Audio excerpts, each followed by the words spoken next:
Hello there, pilot. I see you took the safe road and stopped by for the fast track tutorial. I'll be showing you the basic maneuvers that you should be aware of as a speeder pilot. However, the advanced moves and tactics you'll have to learn the hard way. During this hands-off tutorial, you can alter the intensity and color of your head-up display by pressing the keys F9 through F12. To change the view, press the keys 1, 2, 3, and 4. Let's get started.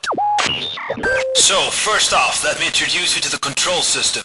As I'm sure you know, you will be attached to a magnetic field most of the time. This field keeps you aligned with the wall and will also help you accelerate to speeds that will make a comet proud. Alright, let us start off with a roll.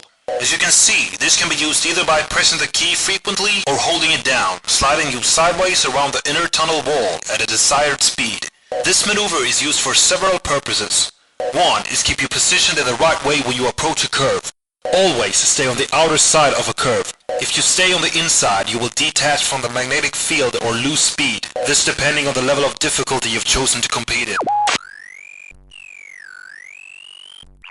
Rolling is also used to avoid obstacles. They are red. However, you should always try to run over booster pads that are yellow and cooler pads that are blue to collect fuel for your booster and cool your engine instantly. So, you've seen the roll. Now let me show you the other important controls. As ballistics is about speed, in fact, lots of speed, you need to know how to move forward. The best way to accelerate is to attach to the wall and hit your throttle key. This will accelerate you as long as you hold it down. As you know, there is no limit to the speed you can achieve here. The only restraining thing is your reflexes. Having a very good acceleration on your speeder also helps, of course. You can buy new parts for your speeder in the shop between races. Sometimes you need to slow down. There is no brake on your speeder. Instead, you have the built-in cooler. Its prime function is to cool your engine, but doing so it also slows your speeder down due to the friction cost.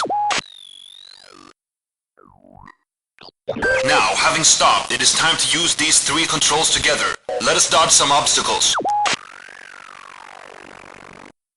Let me show you what I mean by avoiding a red cross obstacle. There, and now a wall obstacle. These hurt a lot, by the way. And now a few bumps, as we call them. They're a bit more forgiving, but pro pilots stay away from them. Alright, as you saw, I did not run into any of the obstacles. That's how you should do it. But I'll show you some head-on collision with them later on. The thing that happens to a pro or ballistics level pilot when hitting an obstacle is that the speeder will detach from the wall. Don't let that happen.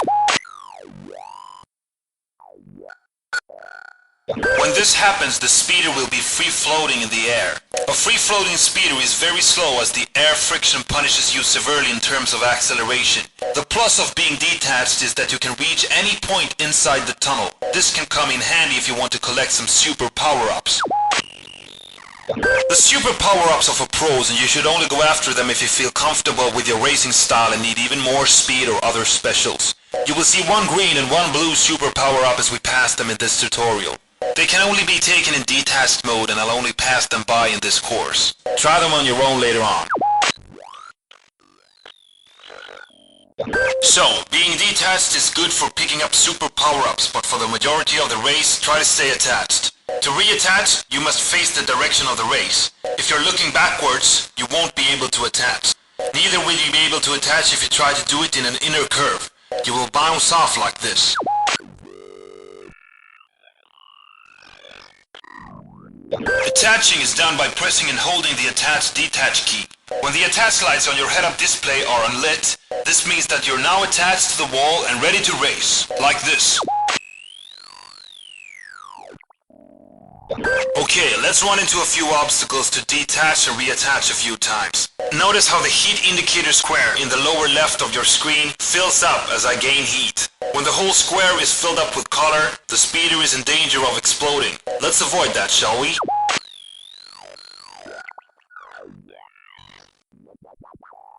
Okay, another way you gain heat is when you use your booster. The booster level is to your lower right on your head-up display. It can only be used when the indicator is filled. To fill up with some booster fuel, run over the yellow pads on the tunnel wall. The longer you stay over them, the more booster you will get. To use your booster, push your booster key and hold it down.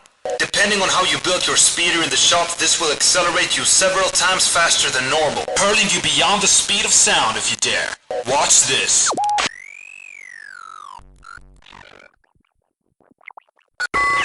Ouch! Now, hitting things at high speed really gains heat to your engine. Let's run over a blue cooler pad to take that heat level down. Notice that this does not slow me down as the ordinary built-in cooler does. Use these cooler pads to keep your heat level down and still maintain speed. Okay, I think you're about ready to try all this yourself. There are a few things that you should consider while racing, such as the head-up display, the checkpoints, and the finish line. I won't go into that now, as I'm sure you picked it up from your book and the training kit. Now, press the escape key and choose a board to get back to the menu. If you think I was a bit fast on the teaching routine, just sit back and we'll take this one more time. Transmission.